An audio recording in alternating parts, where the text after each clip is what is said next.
河豚，长江三鲜之一，外表憨态可掬，却有着能致命的剧毒，但其至鲜之味还是让好食之人甘冒生命危险。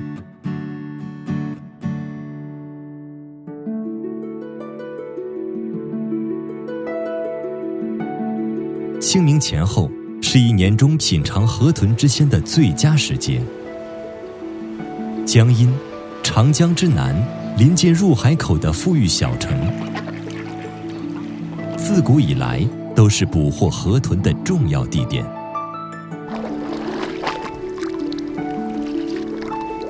不过90年代开始，野生河豚日益稀少，养殖成为主流，毒性比之野生的要少很多。陈丽萍家养的是暗纹东方豚，处理的时候先去鱼鳍，再从肚皮剖开，把里面的内脏拿出来，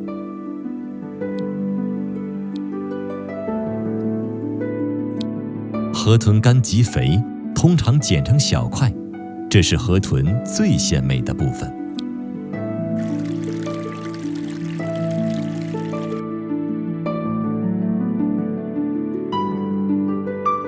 雄鱼的精巢，雌鱼的卵巢也得完整取出，不能弄破。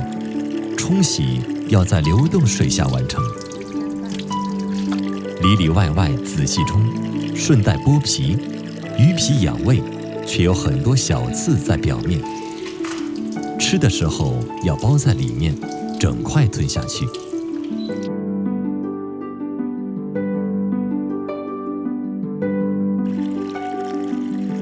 眼睛也得挖出来，把毒素减到最低。江阴的传统做法是红烧，各部位一锅烩，油热了下姜片，再把河豚肝下锅煸个1-2分钟。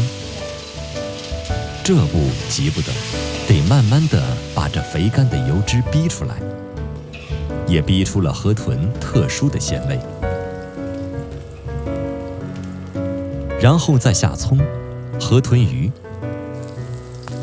陈丽萍烧河豚是不加水的，1瓶啤酒倒下去，加上老冰糖、生抽、老抽。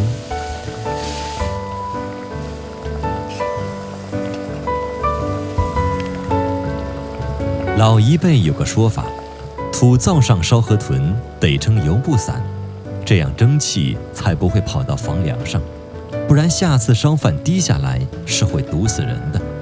这个习惯陈丽萍还一直保持着。这些年河豚的做法多了起来，奶汤河豚尤其受欢迎。大火炒香河豚，加上水，一点啤酒，慢慢煨。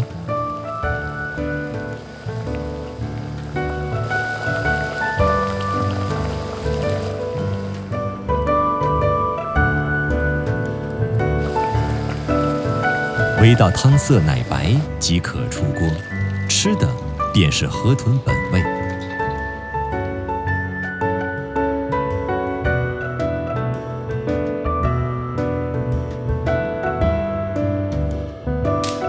红烧得烧上半小时，起锅前加上鱼皮、精巢，鲜味就更足了。